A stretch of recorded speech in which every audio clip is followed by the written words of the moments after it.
because I bet Kent could probably give this talk too. All right, so again, my name's Aaron Currier, and I started collecting fossils back in 2000, or no, 1992 or 3, but I didn't know what I was collecting at all. And I was mostly collecting the agates, and I grabbed a big chunk of fossil stuff for a doorstop for my apartment. It was pretty cool. But I didn't know anything about it, and I hauled it back to Salem when I moved back.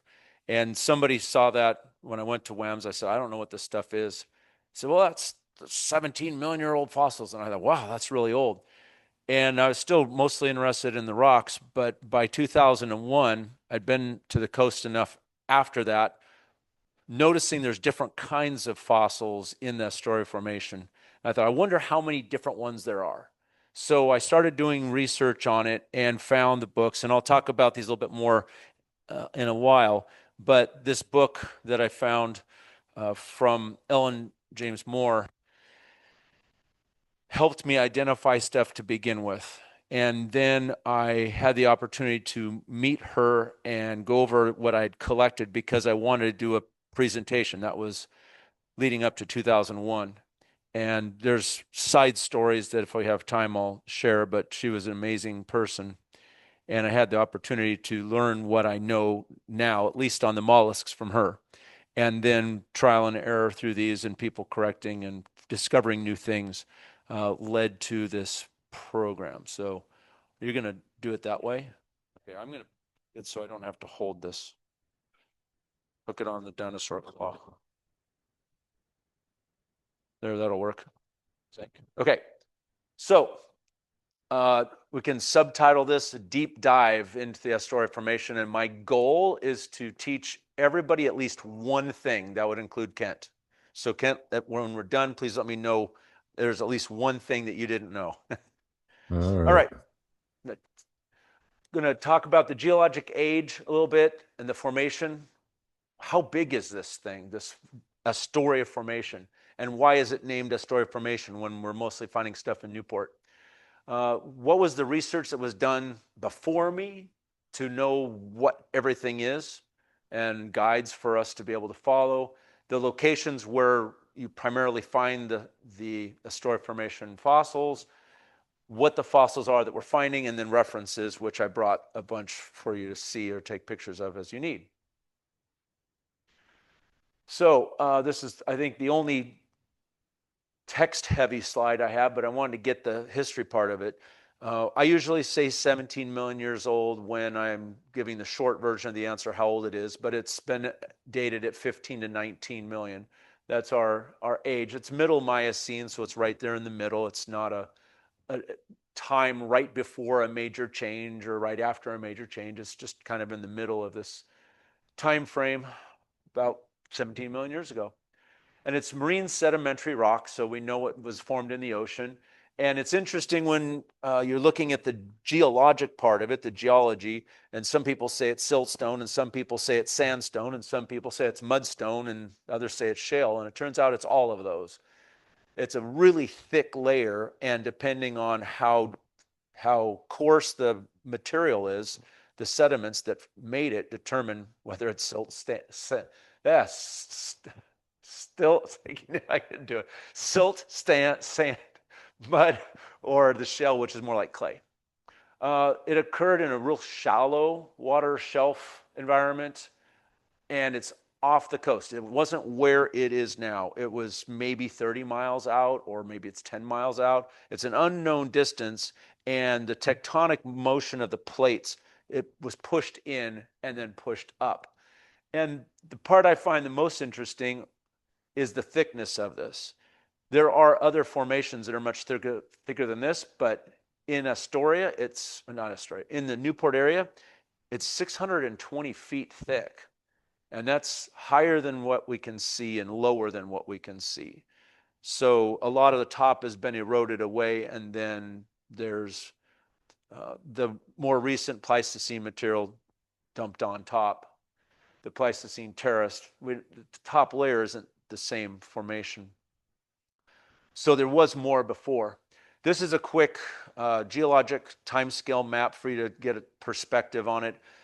This is the one we use in our classroom. The far left side is all of Earth's history. So the beginning of our planet at 4.6 billion years up to the present at the top. And then, like a smartphone, you expand it out. So the middle column is basically the age of complex life, with the Cambrian explosion being about here. And we have animals with complex life up to the present. And then you take the Cenozoic, which is the most recent life. It's the end of dinosaurs and our meteor impact that changed everything. That expands to be this. So down here is where dinosaurs are gone, and meteor impact changes the environment in the North America and South America. And so our Astoria Formation is right in here. So in the relative scheme of things, it's pretty recent. It's not that old. Okay, go ahead. You're fine. That's the very first one I ever collected. So fossiliferous sandstone. And if you look close, you can tell it has different shapes. So this is what I recognized as being different clams. So how many are there? Next one. It's what, go ahead. That's what got me going on this. Others before me obviously did the same thing. So here's where the research starts. Obviously, fossils were found before 1841. I'm sure there's Native Americans finding things. But James Dana first named the Astoria Formation in 1841, and it was actually in the town of Astoria where they first identified this. It was the type section, the location for a West Coast marine Miocene. The other more familiar formation is the Lincoln Creek, and it's a bit older. C.E. Weaver in 1937 published a really comprehensive book on all of the mollusks of the Northwest. That is this one right here. I managed to find a copy. They're pretty spendy online, but I found one luckily for only like $30, but they're $100 usually if you try to find it out there. My dad, who's a geologist, studied geology at the University of Washington. Dr. Weaver was one of his professors. That's awesome. Yeah, I don't think he's with us anymore. Anyway, it includes the Astoria, but a lot of it was based on fossils that were known from other regions, and a complete study of it hadn't been done. So Ellen came along, and she, in 1963, I don't know what our little zip around thing is. Okay, anyway, she published the first comprehensive treatise on it. That's this one right here. She identified 82 species of mollusk, which includes the clams and the snails and a few of the other oddities. And then from there, she put together tourist versions of the same information with an abbreviated list and pictures. And that's what I used to first identify. This was the one that I used to learn the fossils. All right, and there's her, and she just recently passed, so she'd been with us for most of the 90s and 2000s as a guest speaker. In this, as far as the marine mammals, Doug M. Long he's a famous character from the past.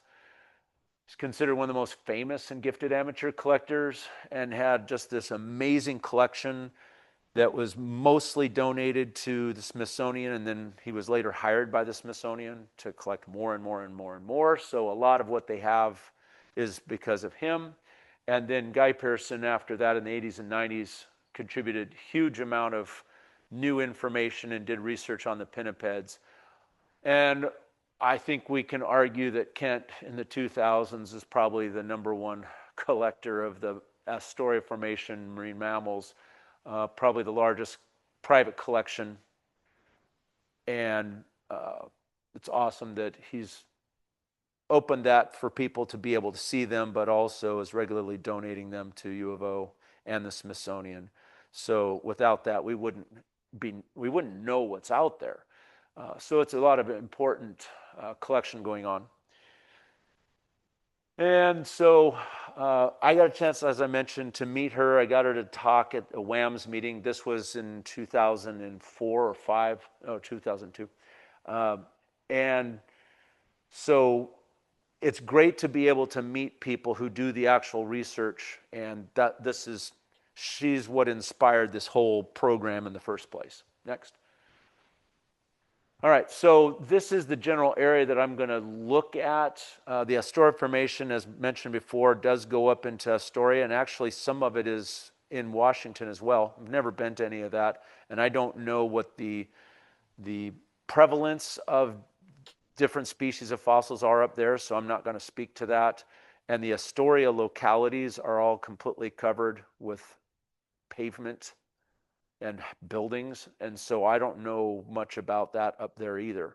But what I do know about is the area between Fogarty Creek and about Ona Beach.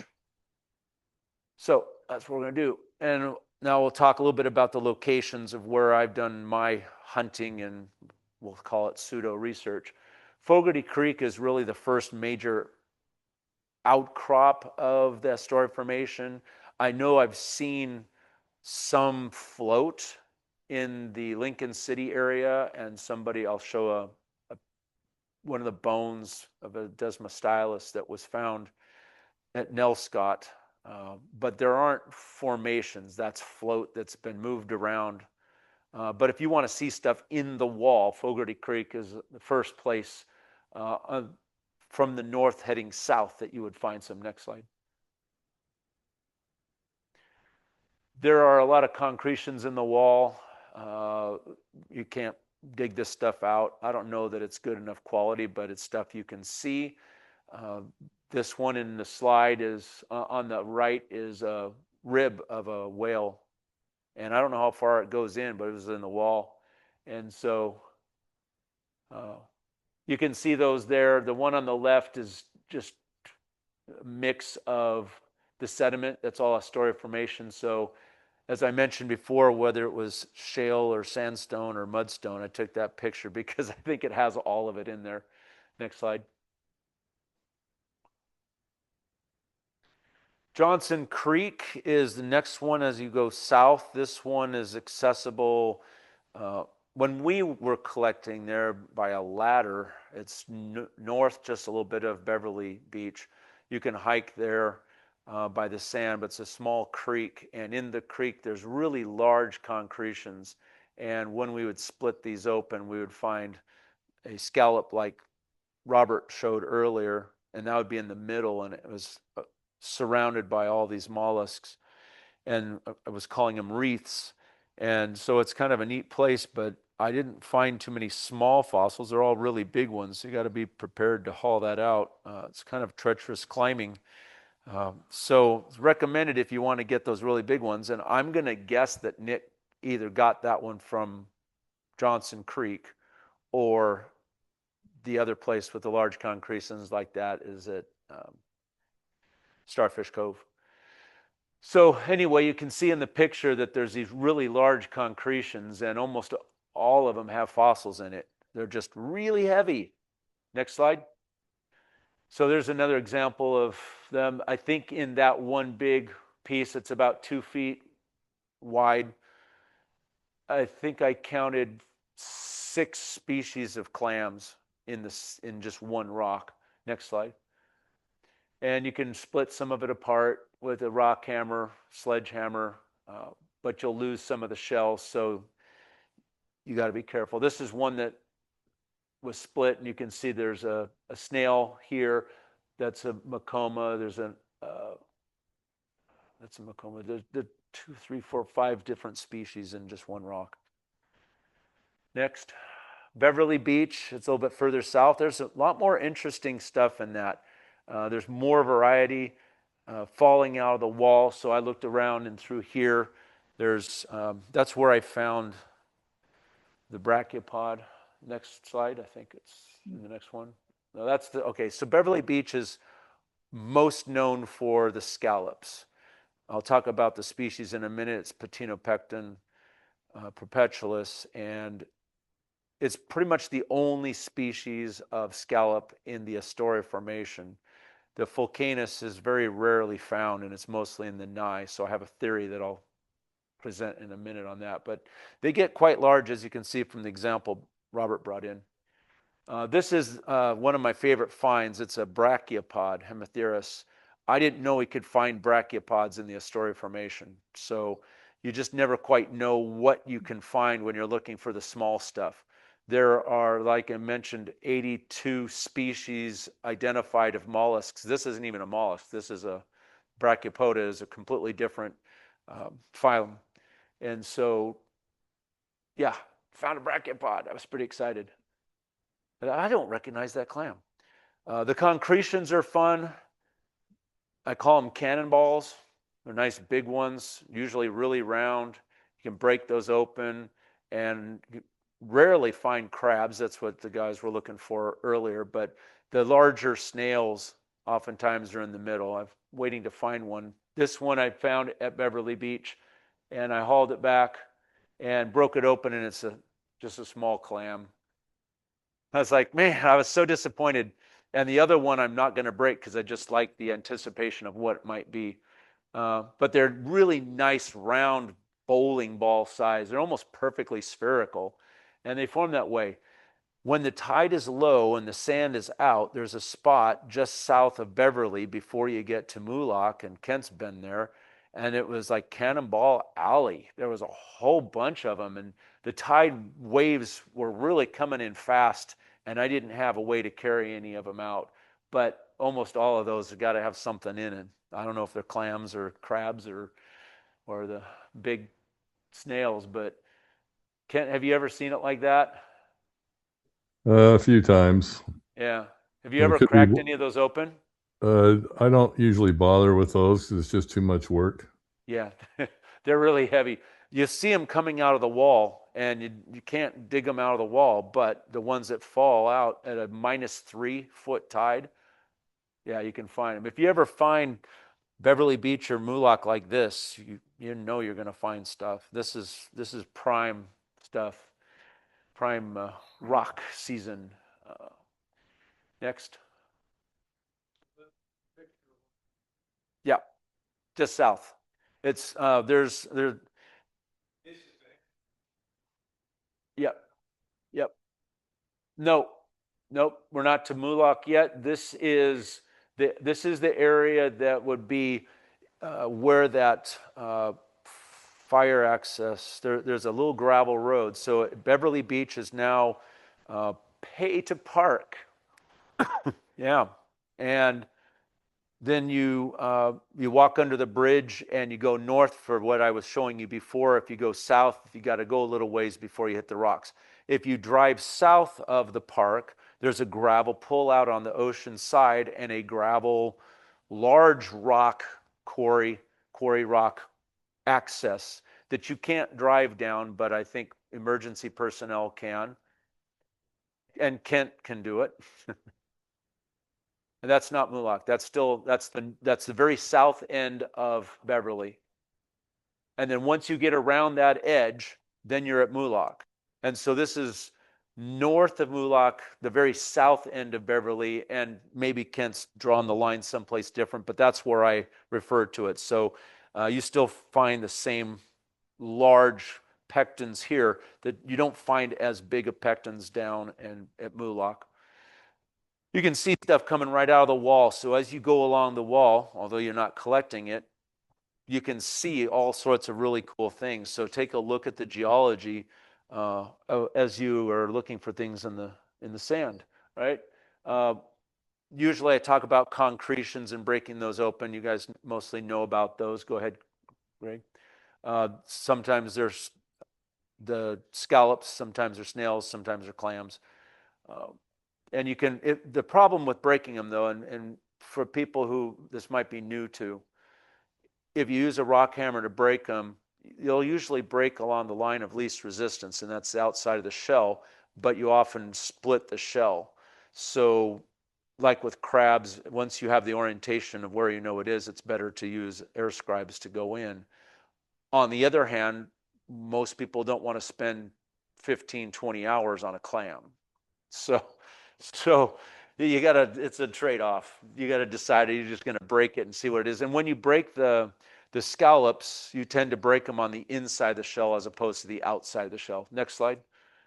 And I'll show you some pictures of what that looks like in a second. So Moolock, that's the favorite place, at least for me. That's where it all started for me. The access there right north of the Moolock Shores Motel. There's a couple of ways to get down. And on the creek side, there isn't as much, but on the north of Moolock Creek, yeah, it's, if you see gravel there, it's fun hunting. And you go along the side and you can still find things even when the sand's up, but it's usually pretty well picked over. But there's always fossil stuff there. Go ahead. Next one. So occasionally you'll see the Anodera layer in the fossil strata. Next. And that Anodera layer is that's indicative. It's the, what's my word? Index fossil of the Astoria Formation. Anodera divincta, it's the only formation that one's in. Anodera genus is found all over the planet, but Anodera divincta is only known in the Astoria. So when you find this thick layer, then there you go. And it's almost entirely that one. It's not usually mixed with other ones when you see it this thick. So I don't think it's a mortality layer. I think it's just a time when there was a whole lot of them growing at the same time, living, and then that layer of broken shells and dead it's not carcass, it's dead shells. There's no, it's just, they're rarely together. It's not a living burial. So it's just this thick layer of the same shell. And you see the same thing if you go scuba diving off the docks at Newport. It's all the large gooey duck clams. That's the only thing you see. So just one type of species. This is all Anodera. So in other places, you'll find the fossiliferous rock, and there's 5 different species. This is all just one species. That's all Anodera.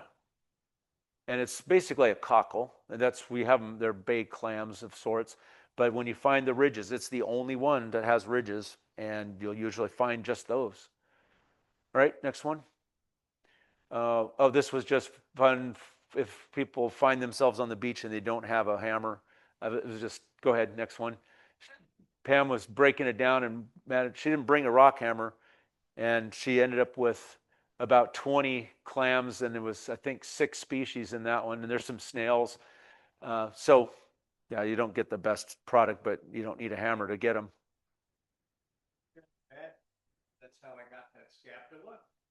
I picked that up and dropped it on another one, and it split just like that along the surface of the bone. Yeah. So fun stuff. Next.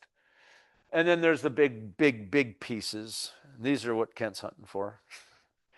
This, you got to watch the slides. I wouldn't want to be there when the slides go, but the rock wall will fall. And a lot of times there's whole skulls of whales in this stuff. So there's some scallops in that piece. I didn't find any on that one, but I've heard over the years multiple skulls coming out of the Moolock walls. Next.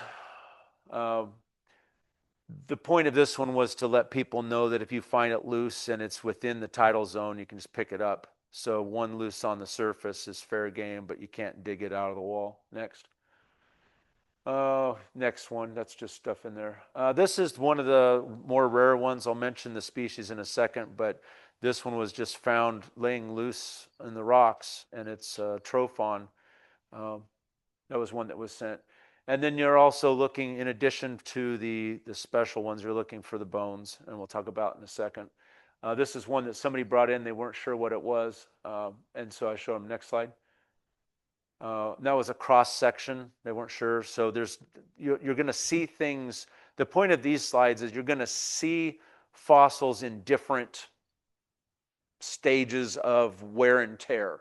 Sometimes it's a whole fossil and you luck out and you can recognize it. And other times it's a cross section. And other times it's all covered except for something exposed. So having access to prep equipment or the acid stuff will reveal something. This is a contemporary bone, but that one, in the past, I was talking to people who weren't familiar with backbones, how you can perceive something in different ways. And ultimately, this is what you're looking at.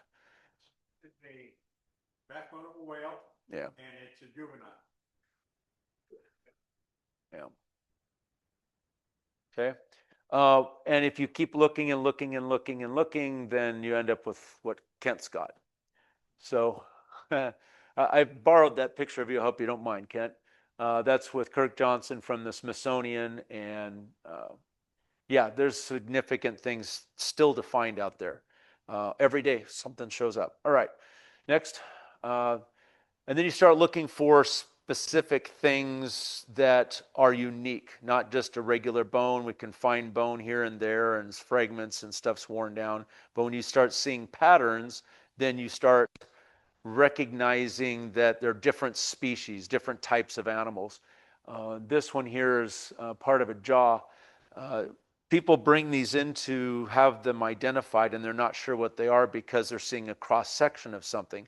And that's either upper or lower jaw of probably a small seal, where the larger circles on the top are going to be the canines, and it's the root part of it. And then you have your other teeth. And just trying to get perspective on things is a challenge, but the more you see, the more you start recognizing.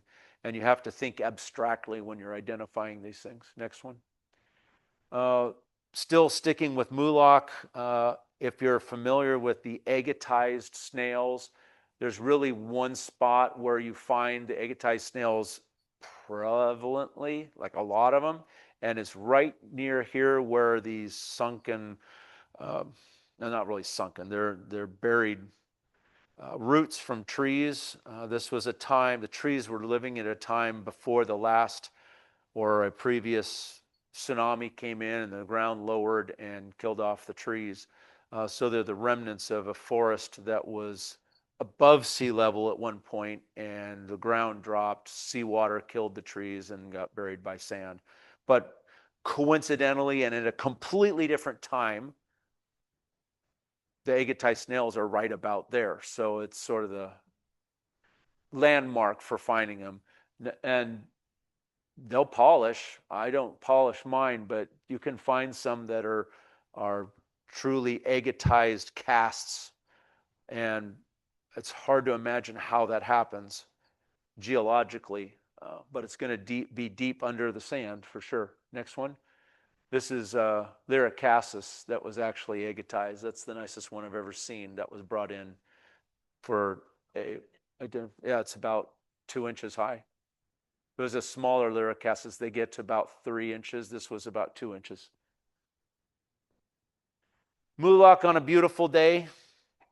Doesn't matter if it's raining. If you see gravel like this, you can find the agates, and you can find petrified wood, and you can find shark's teeth and bones and the clams and the snails.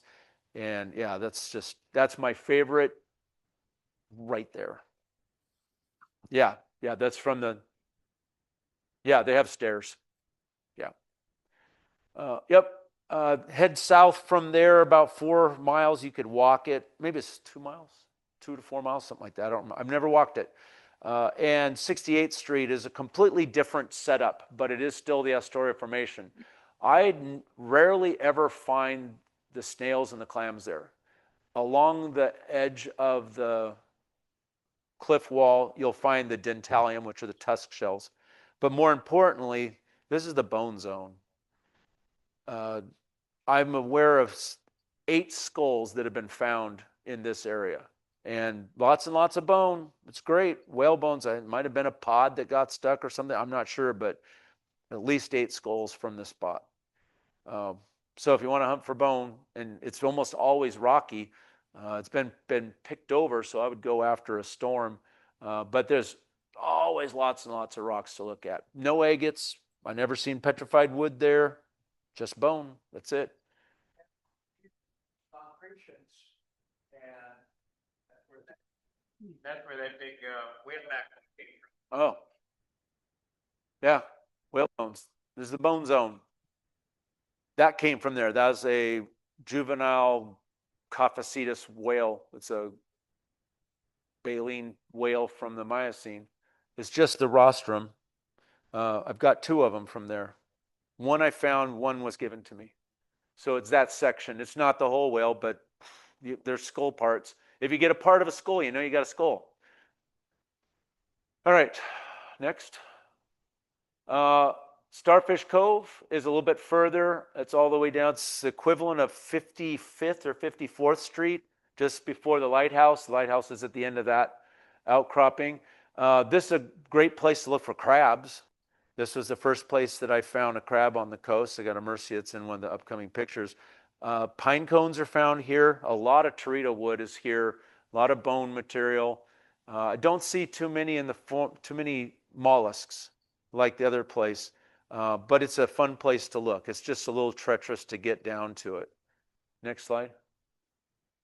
If you get there at low tide, there's a lot of bedrock that goes out, and the bedrock is all mudstone, and there's concretions in it, and they're little ones, and you can pop them open. Next slide. I guess I've changed the order next time. A lot of big pieces of teredo wood, like really large ones. If you're into that, it's a good place to go, and there's some bones there. The next one is what I wanted. There's a Mercia crab. I haven't prepped it out, but yeah, my first crab from the Astoria Formation. Pretty cool. Once you head south of the Newport, then Lost Creek is a fun place to look because the preservation is really good. There's still color in some of the fossils, especially the snails and the clams. They have some of the brown and blue colors, and maybe they're not the original, but they're colored as opposed to white. And there's a lot of bone in that material, a lot of agates, obviously, but a lot of petrified wood. That's where the Desmostylus stuff is being found more often than other places. This one here that was shown briefly at Show and Tell, a friend of mine gave it to me. He knew his bone, and he said, I don't know what it is. You can have it. And I went about 5 years until I started doing research. And the part that I found interesting, what? They can't? Oh. Okay. Well, anyway, there's one. Actually, see if it's in the next slide. Go ahead. Nope, that's the Musashi, variety of things from the coast. I think it's down the ways a little. You can go back to Lost Creek. Anyway, turns out it's a Desmostylus jaw, and I'll talk about that in a minute. And people bring in Desmostylus teeth, and I usually ask, did you find it at Lost Creek? And they said, yeah.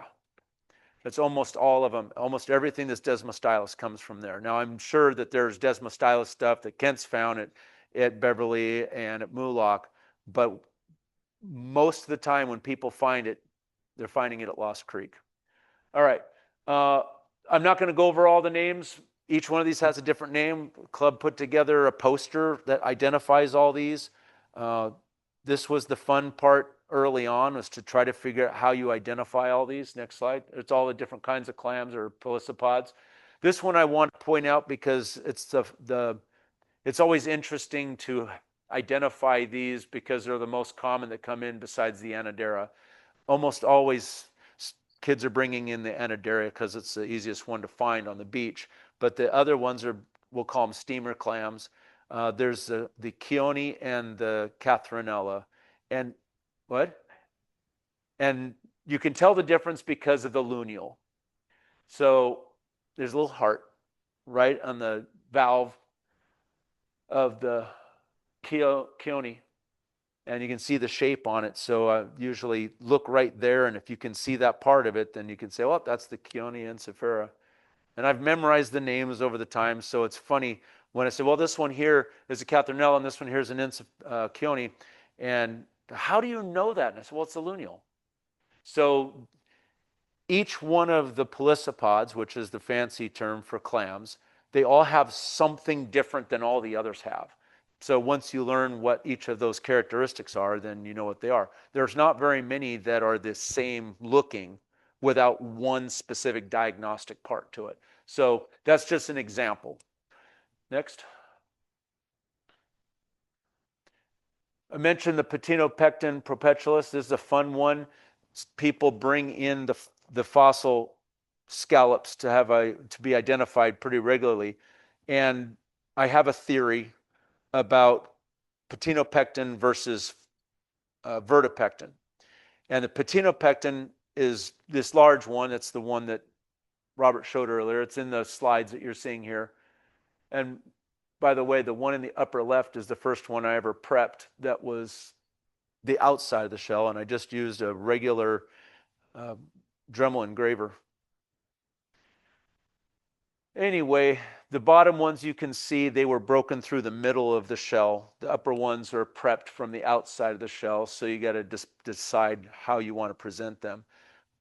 Excuse me, but the ridges on the top of them tell you which species it is. And in the case of Patinopecten, they're all flat. Next one, I think it's, no, that's just stained. That's kind of a fun one I pulled off the beach. So this one here, this is Vertipecten. The 7th rib is higher than all the rest of them. And the Vertipecten is really common in the Nye mudstone formation, the Nye formation. The Patinopecten is mostly prevalent in the Astoria Formation. And the thing that they have different between them in the sandstone is the Vertipecten usually has a brown color to the sandstone. Pardon me. While the Patinopecten has a gray sandstone. And if you look at the one place it overlaps is at Lost Creek. So when you find the fossils that have the reddish color of the sandstone, I think that's Nye mudstone. And the fossils that you find that are gray are the Astoria. And at Lost Creek, the formations intertwine. One goes over the top of the other one, and they're both exposed. So my theory is when you find the fossils and they're red, they're Nye mudstone, which makes them older than the Astoria Formation. Nobody's proven me wrong yet. But I haven't written a paper, so it's not official. But that's my theory. And it's because of this one here. And these are usually reddish for the sandstone or mudstone. Next. Clams can be seen in all sorts of forms. It's pretty interesting when people bring stuff in and they go, what is this? I have no idea. So, well, it's just a clam. I go, well, it doesn't look like a clam. Well, it's because of how it's eroded, or you're seeing this cross section of it. And the valve on an Anadera looks like teeth. And people are convinced they have this really weird animal with teeth. And it's really not. It's just cross section. And the one in the, I don't know if people can see me, but the one on the right in the middle, the clamshell has eroded away, leaving a hole where the clamshell used to be. So you get these really strange rocks that people want to identify. Or maybe it's the inside of the shell and you can't quite identify it. And usually when it's in a state like this of erosion or weathering, you can't really identify it. Next slide. Same thing with the inside of the cast. I don't know if steinkern is used for clams. I know it's the cast of a snail. So steinkern would just be the cast of the inside of the shell. And it's still a fossil. It's a trace fossil. But the outside shell is gone. So you can find some of these shapes. The best ones are agatized. Next slide. So these are the really fun ones to find. The snails in general, but big ones are the Musashi and thanks, Craig. And then the Trophon in the upper right, Lyricassus is the big ribbed one on the middle left, and then Ficus is in the top center. Those are the 4 big ones. Those are the ones you get to be really proud of when you find them. The Ficus is the most common. You can find that one pretty often. And then Lyricassus, and then the Trophon. But the Musashi is the prize of all prizes. And they can be as long as about 6 to 8 inches. And they're really hard to find preserved and whole with the top and the bottom. But if you can find a whole one of those, you win. At least the snail challenge. The other ones are interesting that they all have, like the clams, have a different characteristic to them.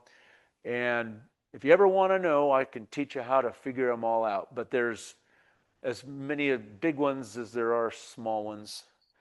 Uh, Fun side story to the really super tiny one in the lower left-hand corner that's called Cryptonatica. When I had Ellen Moore helping me identify this stuff, I said, and this one here, this little tiny one, this is Kryptonica. She goes, there's no such thing. You have the name wrong. And I said, well, no, it's Kryptonica. It's right out of your book. Show me. And so we found the book. It was this one. And sure enough, it's spelled Cryptonica.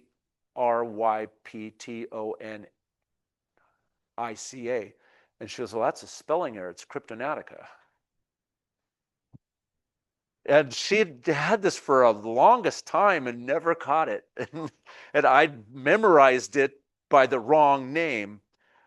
And so she had been very, we'll say, nicely critical of my identification. She always challenged me when I was trying to identify these. Well, why did you choose that? Why do you think it's that? And I'd have to defend my reasoning. And that's where that came from. Then she stopped challenging me as much when I found the error. So yeah, Cryptonatica. And then we have the prize of all prizes. And I'll mention briefly the crepidula on the upper left-hand corner, and maybe you pronounce it crepidula, whatever, and that's the slipper snail, and that's got its own interesting story. I'll save that. And the tusk shell in the upper right-hand corner, which is also a mollusk. But I want to spend a little bit more time on Astoria.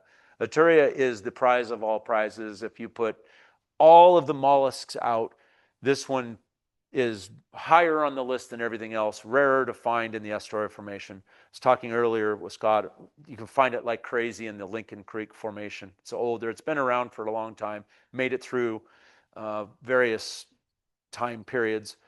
But in the Astoria, this is the prize of all prizes.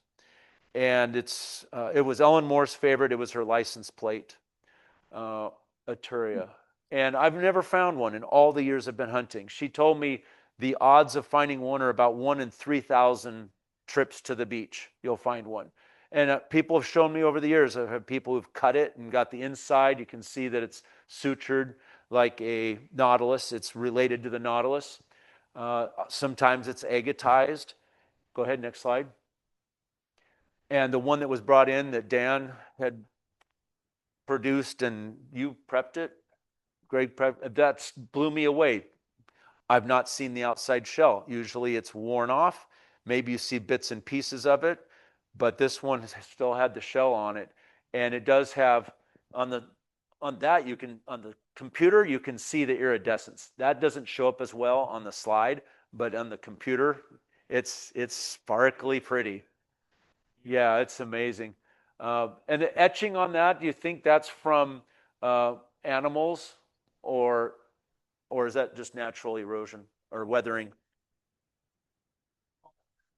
Yeah. So here's your science on the Astoria. I wanted to look this up because people call it a nautilus. And I thought it's not exactly a nautilus, but how close is it to a nautilus? So it's in the same order as a nautilus. And that's completely different order than ammonites. Ammonites are extinct, they're gone. There isn't anything left of that order. Died out when the dinosaurs died out at the end of the Cretaceous. Nautilida is the name of the order. So they're all in the same order. It's an extinct family of that called Astouridae, and there are actually about 8, I think that in the brief research that I did, about 8 other extinct families of nautilus. The nautilus itself is in the extant family Nautiliidae. So Astouridae and Nautiliidae.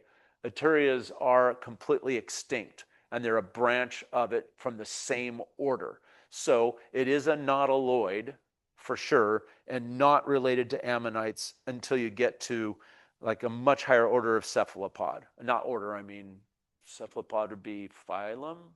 Yeah. Class. You're right, class. Because the phylum would be mollusca. So that's the science. prep work on this stuff, as I mentioned, I'll just do super brief on this because there's other people could talk more about it.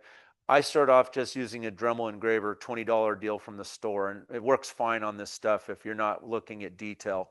And if you're practicing trying to recognize clams and snails, it's easy. This is the start of an eroded, I keep saying eroded, it's weathered.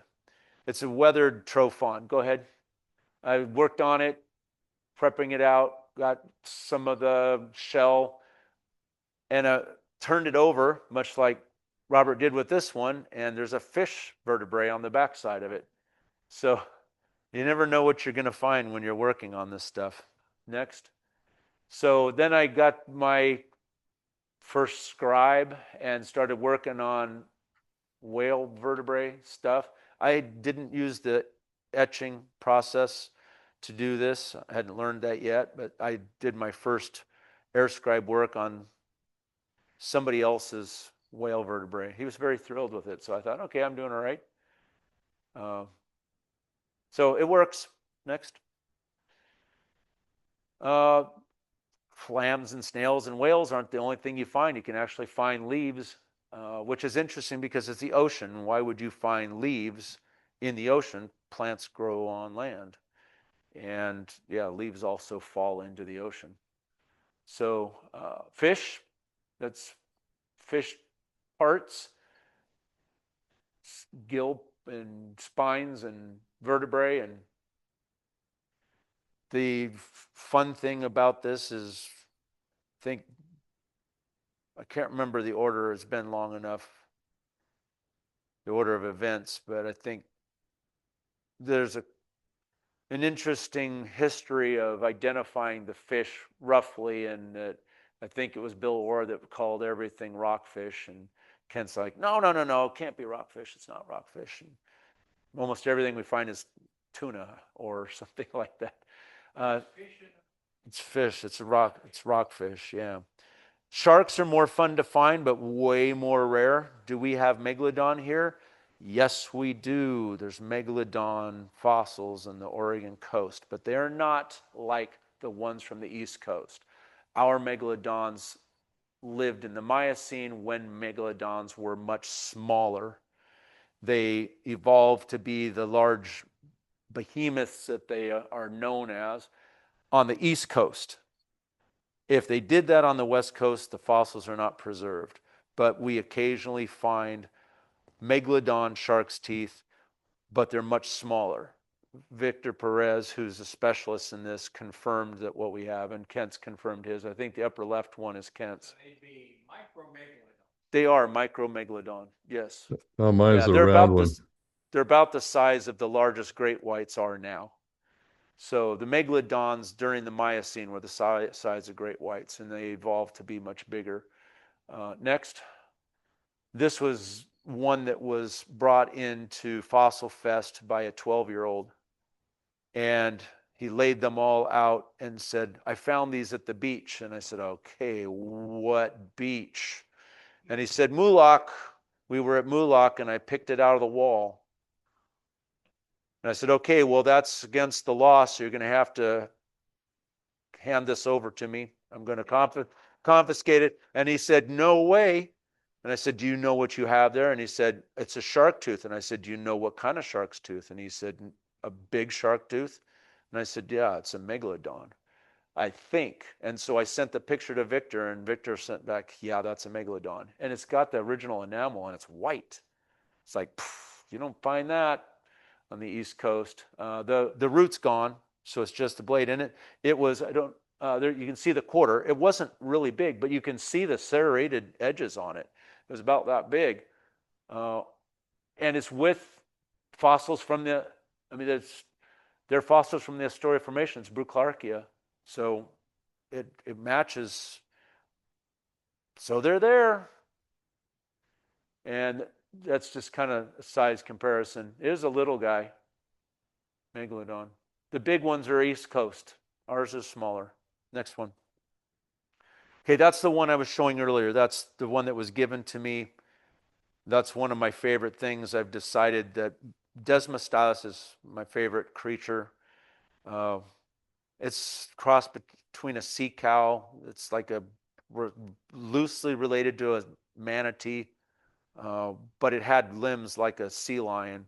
And this piece is out of the jaw. The teeth are really unique. They're very different than other animals. And so I know it when I see it. So I want to talk just briefly about this critter, this Desmostylus. There's a lot of interpretations of what it could be. If you look at Ray Troll's book, and he's got a page in the Cruising the Fossil Freeway, at least the coast version, of all the different things that this Desmostylus could look like. And there's so many interpretations, like a helicoprion. Nobody knows what it looked like, and you interpret it. So think of it like I don't like that. I don't know, it's weird. Next slide. You can see the teeth on it. This, I think, is Kent's. That's his cast. They're this round, large thing, and they're crushing probably mollusks, large clams. And they have these huge tusks. Next slide. On the upper left side, that's part of a tusk that's broken off.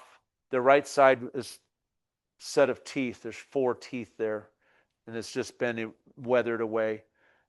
This stuff's brought in all the time. People are finding pieces and parts of this, not as much as whale, but probably as much as seals and sea lions. It's just odd shapes, and people don't really recognize what it is.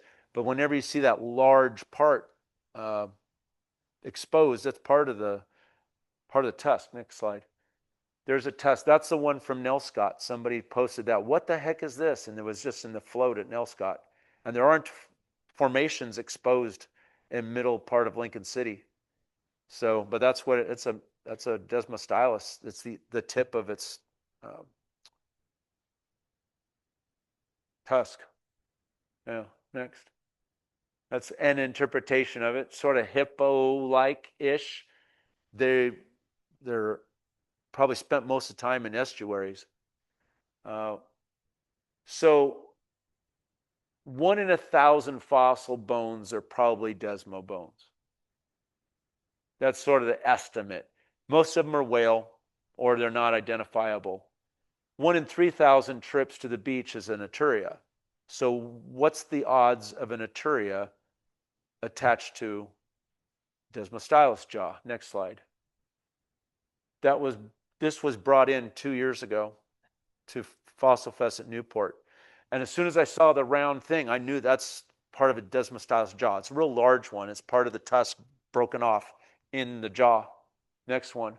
And I turn it over, and you can see the shape of the Astoria in there. This is the sutures of the Astoria. This Astoria on a Desmostylus jaw. Like 1 in 3 million if you do the odd calculation. And then Whalen prepped it for the lady. And so there's the Astoria attached. We're trying to figure out the angle of this. Is it in the jaw? Is it possible that this Desmo ate it, or it just landed on it? And we couldn't quite figure out the shape or the positioning of the jaw to know exactly if this is inside or on the outside. But I've got pictures of all the angles, and I'm going to figure it out. Could they have been eating nautiloids? I don't know. So that's the rarest thing I've ever seen in the Astoria Formation. It's the combination of those two. All right, real quick on references. I mentioned Ellen Moore's original treatise, 82 species identified in this book. And lots of plates, and it's really helpful. And she revised the names from this. This is not the best because the names are related to other names, and she did the research from this and converted it to this with actual names. And for the most part, these names are still being used. From there, she created this book that's an abbreviated version that's just to help identify Astoria Formation stuff, and then redid it, reprinted it because it was really popular, and there are 34 species of mollusks identified in this book. Then she went to this one, and this one includes some fossils from the Yaquina Formation, some from Empire Formation, from the Eugene Formation, the Kesey Formation, Scappoose Formation and a couple others I can't remember off the top of my head. And there's only 32. This one had 34 species. This one has 32. So when I didn't realize this existed, and I thought, well, one has 32, one has 34. I got to get to the bottom of this. How many really are there? And that's when I found her, and she said, well, there's 82 of them. I'm like, well, okay. So I got more work to do. And so she gave me a copy of her book because I didn't have one yet. That's a different version in volumes of this one here. I think it's probably just a bigger version done at a different year. So weavers can either be that way or this way, but it's the same kind of thing. I don't think that I have a picture of this one, but this is Margaret Steer's compilation of the Dogami papers. And there's a section here on fossils of Lincoln County beaches. It's rudimentary, but it's helpful information and kind of mentions some things that are not in here. And then if you use this book, which is Bill Orr's book on Oregon fossils, it talks about the geology and some of the genus in it, and it gives you some perspective of all the different kinds of things you can find, much of like what I've talked about, but it's not good for identification. It doesn't go down to species, and it's only got a small sampling of information of things that you're going to find there. When you're at the coast and you don't find anything, don't forget to look at the scenery and enjoy the view.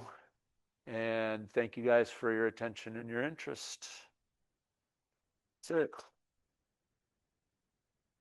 And I think that was everything. So, questions? I've got one question. This is Stephen Miller. Steve? Yeah, if you, how deep, like let's say at Moolock Beach, how deep is the formation like below the, let's say you're standing on the beach, the sand layer, how deep does it go down from that spot? I think we can only guess depending on what we think the top, you'd have to find an area where you would see some kind of a layer formation that's not tertiary terrace, not tertiary, Pleistocene terrace. The more recent stuff's on top.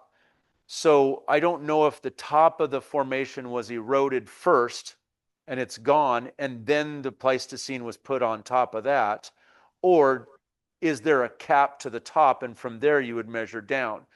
There's so 300 feet, it would 400 feet would be a guess in the Newport area. Mm-hmm. So, yeah, the whole thing's 600 feet. So at certain parts, like where Beverly is that 100 feet high there? The cliff.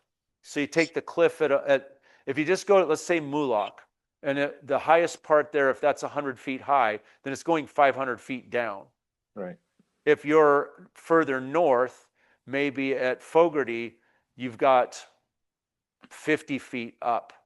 And then, but it might not be as deep there. I haven't looked at the geology of the depth. I'm sure somebody's done some research and it's probably in a geology book as opposed to a fossil book. It's just been described. Right. Thank you. If you go to Road's End, you can see how the formation is dipping there. You don't find fossils in it, but you can see it. And you can see it's capped by the Columbia River basalts that came down. And the Siletz basalts, all the basalt layers are covering over the top of it. And there's a bunch of intrusions of basalt that go there, but you can see the layers and it's really tilted. So I think it varies depending on where you are, and some of it has to have been eroded away. But if I was going to make a guess based on what I've read, it's about 400 to 500 feet down. Okay. Thank you. That's my guess. And then you answered your own question. Other questions? You can stop sharing so I can see people. My question, Kent, what's one thing you learned from this? Well, the one thing I learned is I think they identified my shark tooth as Ototus tubentensis. What? Sorry. Ototus tubentensis, which is a relative of a megalodon. Oh, yeah. Is it the same genus and a different species? I'm not positive on that. I don't Yeah, know, should but be that's what they identified it and put it listed at the Smithsonian. So there's probably more than one species of large shark because, and I don't know, the one that you have that I've seen, we've got a couple of pictures of that, of the one you just referred to, that's a different shape than the one that I have that the boy found. And that one is recognized as megalodon. Victor identified that. So it'd be interesting. I only have as the picture. It'd be interesting to see what Victor says about the different species because he might know that over here. But did I teach you anything? My goal was everybody learned one thing. Did you learn anything Uh, from the talk? Maybe the Aturia thing? I was trying to do something different. no, I've got